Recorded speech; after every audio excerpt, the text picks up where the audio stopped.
Hello students, welcome to the session. ఈ రోజు మనం టెస్ట్ ఎక్స్ప్లెనేషన్లో భాగంగా ట్రైబల్ అండ్ పీజెంట్ మూమెంట్స్ గురించి చూస్తున్నాం. అంటే గిరిజన మరియు రైతు ఉద్యమాలు. సో ఇండిపెండెన్స్ కంటే ముందు జరిగినవి అండ్ ఇండిపెండెన్స్ తర్వాత జరిగిన ఇంపార్టెంట్ ట్రైబల్ మూమెంట్స్, పీజెంట్ మూమెంట్స్కి సంబంధించిన టెస్ట్ అనమాట. సో దీనికి సంబంధించిన ఎక్స్ప్లెనేషన్ చూద్దాం.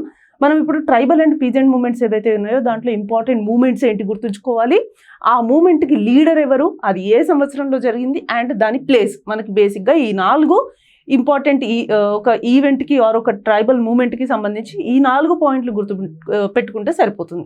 Question number 1, which statements about civil rebellions during early British rule are correct? British పాలన ప్రారంభంలో జరిగిన సివిల్ తిరుగుబాట్లకు సంబంధించి ఏ వ్యాఖ్యలు సరైనవి అని అడుగుతున్నారు. సో ఎర్లీ బ్రిటిష్ రూల్ టైంలో జరిగిన సివిల్ రెబెలియన్స్ ఏవైతే ఉన్నాయో, ఈ తిరుగుబాట్లు ఏవైతే ఉన్నాయో దాంట్లో మనకి కింద ఇచ్చిన వాటిలో ఏ సెంటెన్స్ ఆర్ ఏ స్టేట్మెంట్ కరెక్ట్గా యాప్ట్గా ఉంటుంది అని అడుగుతున్నారు. మనకు ఆప్షన్స్లో ఏమి ఇచ్చారు? Option A, these rebellions were primarily led by the masses with the peasantry serving as the main leadership and the source of organisational power. ఈ తిరుగుబాట్లకు ప్రధానంగా సామాన్య ప్రజలు నాయకత్వం వహించడం జరిగింది మరియు రైతులే నాయకత్వ బాధ్యతలను, సంస్థాగత శక్తిని అందించారు అని అంటున్నారు. Option B, it is driven by the colonial oppression like high taxes and rigid collection.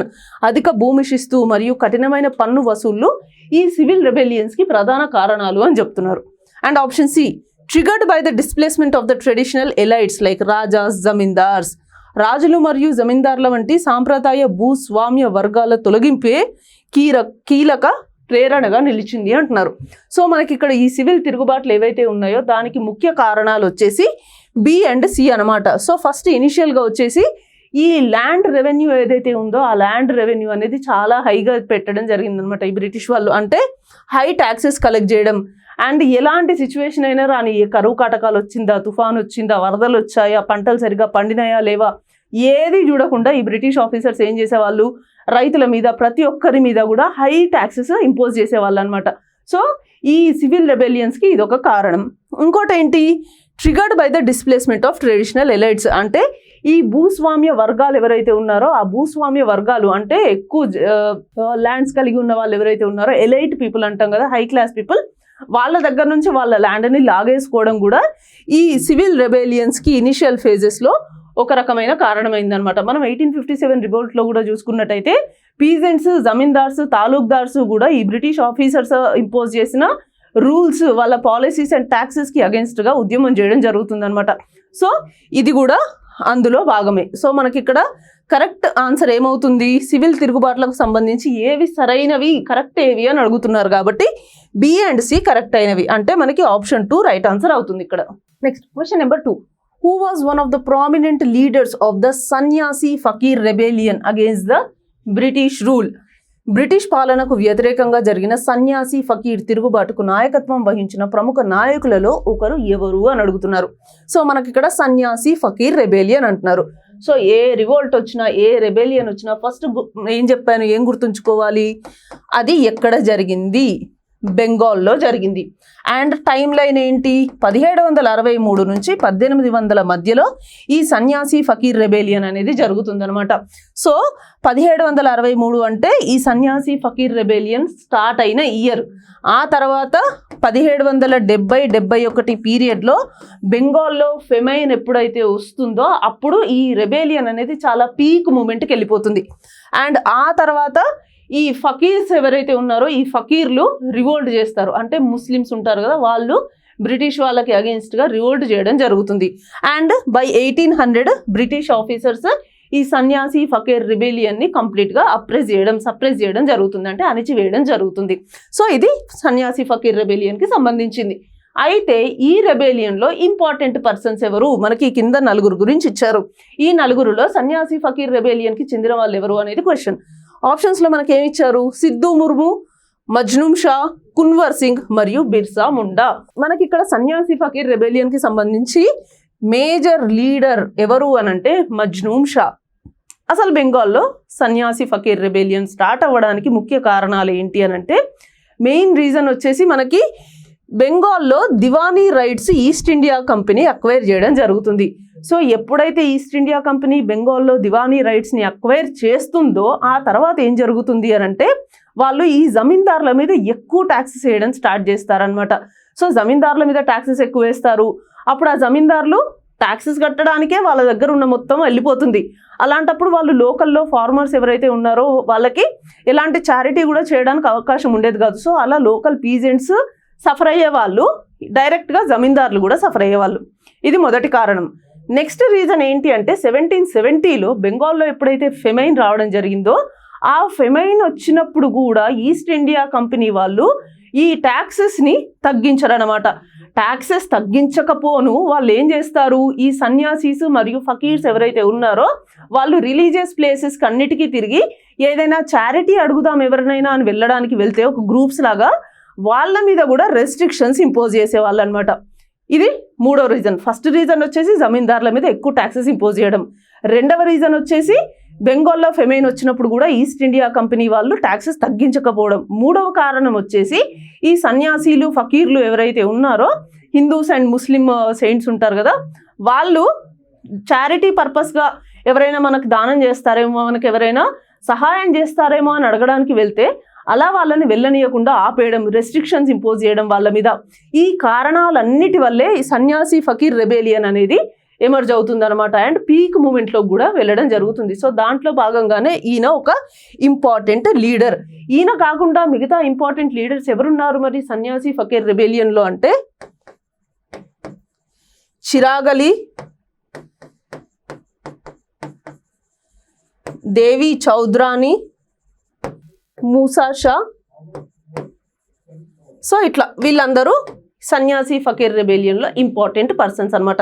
So ఇది ఎక్కడ జరిగింది, ఎప్పుడు జరిగింది అండ్ రీజన్స్ ఏంటి అవి ఇంపార్టెంట్ మనకు. Okay, next question number 3. Which famous novel by Bankim Chandra Chattopadhyay is based on the Sanyasi rebellion? సన్యాసి తిరుగుబాటు ఇతివృత్తం ఆధారంగా బంకిం చంద్ర చటోపాధ్యాయ రాసిన ప్రసిద్ధ నవల ఏది అని అంటున్నారు. సో ఈ సన్యాసి రెబెలియన్ ఏదైతే ఉందో బెంగాల్లో జరిగింది కదా, దాని బ్యాక్డ్రాప్ని బేస్ చేసుకొని బంకిం చంద్ర చటోపాధ్యాయ గారు ఒక నావెల్ని రచించడం జరుగుతుంది అనమాట. సో ఆ నావెల్ ఏది అంటున్నారు. ఆప్షన్స్లో మనకి ఏమి ఇచ్చారు, దుర్గేశనందిని, గోరా, ఆనంద్ మఠ్, నీల్ దర్పణ్. సో దుర్గేశనందిని అనేది బంకిం చంద్ర చటోపాధ్యాయ గారి మొట్టమొదటి నవల. గోరా అనేది రవీంద్రనాథ్ ఠాగూర్ గారి నవల. ఆనంద్ మఠ్ కూడా బంకిం చంద్ర చటోపాధ్యాయ గారి నవలే. సో దుర్గేశనందిని మరియు ఆనంద్ మఠ్ ఈ రెండు బంకిం చంద్ర చటోపాధ్యాయ గారి నవలలే. అయితే ఈ రెండిట్లలో సన్యాసి తిరుగుబాటుకు సంబంధించి దేంట్లో ఉంటుంది అని అడుగుతున్నారు. మనకి ఇక్కడ ఇంకో ఆప్షన్ కూడా ఉంది, అది కూడా చూద్దాం. నీల్ దర్పణ్ వచ్చేసి దీనబంధు మిత్ర గారు రాశారు. దీని గురించి కూడా మనం లేటర్ క్వశ్చన్స్లో చూద్దాం.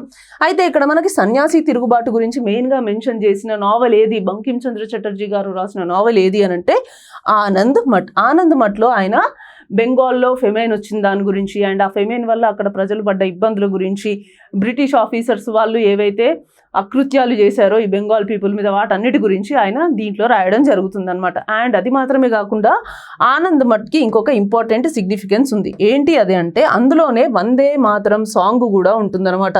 ఈ వందే మాతరం ఏదైతే ఉందో మన ఇండియన్ నేషనల్ ఇండిపెండెన్స్ మూమెంట్ ఉంది కదా, మన ఈ ఇండిపెండెన్స్ మూమెంట్కి ఇదొక మంచి బ్యాక్డ్రాప్ లాగా అవుతుందన్నమాట. అంటే మన ఇండిపెండెన్స్ మూమెంట్లో ఈ సాంగ్ని యూజ్ చేసుకుంటారు. అండ్ అది మాత్రమే కాకుండా లేటర్ ఇయర్స్లో మనకి స్వాతంత్రం వచ్చిన తర్వాత దీన్ని నేషనల్ సాంగ్ లాగా కూడా డిక్లేర్ చేయడం జరుగుతుంది.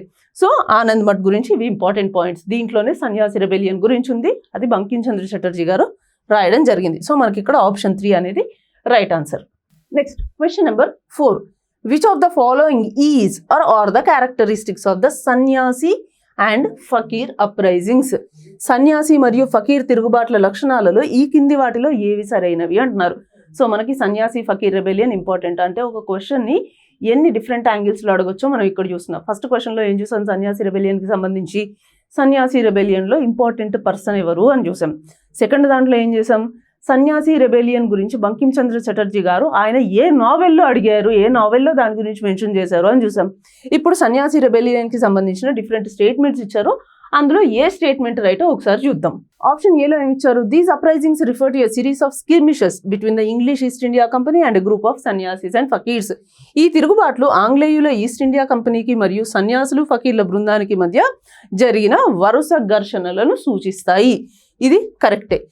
Next B, one reason for the uprising was the ban on the free movement of the Sanyasis along pilgrimage routes. తీర్థయాత్ర మార్గాల్లో సన్యాసుల యొక్క స్వేచ్ఛా సంచారంపై నిషేధం విధించడం ఈ తిరుగుబాటుకి ఒక కారణం. ఎస్, ఫెమైన్ వచ్చిన తర్వాత సన్యాసీలు అండ్ ఫకీర్లు గ్రూప్స్ లాగా ఫామ్ చేసుకొని పిలిగ్రిమేజ్ సైట్స్కి వెళ్ళి అక్కడ చారిటీ అడగడానికి కోసం వెళ్తే వాళ్ళని ఆపేవాళ్ళు అనమాట. అంటే వాళ్ళ మీద రెస్ట్రిక్షన్స్ విధించేవాళ్ళు. సో దాని కారణంగా కూడా ఈ అప్రైజింగ్ అనేది ఇంకా ఎక్కువ అయిందనమాట. సో ఇది కూడా రైటే.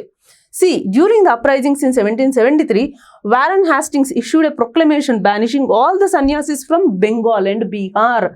1773లో జరిగిన ఈ తిరుగుబాట్ల సమయంలో వారెన్ హాస్టింగ్స్ బెంగాల్ మరియు బీహార్ నుండి సన్యాసులందరినీ బహిష్కరిస్తూ ప్రకటన చేశాడు. సన్యాసీస్ అండ్ ఫకీర్స్ అంటే ఏంటి? హిందూ అండ్ ముస్లిం అసెటిక్స్ అంతే.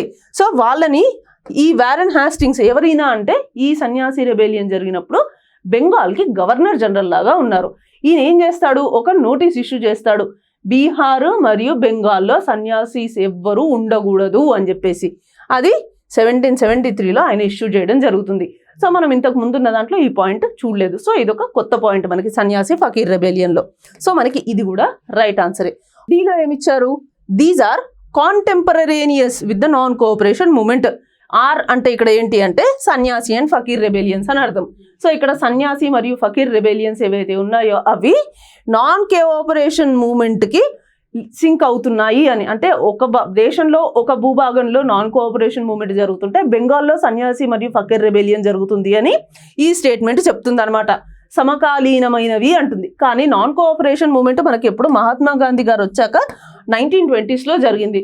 సన్యాసి రెబెలియన్ ఎప్పుడు జరిగింది? 1763 నుంచి 1800 మధ్యలో జరిగింది.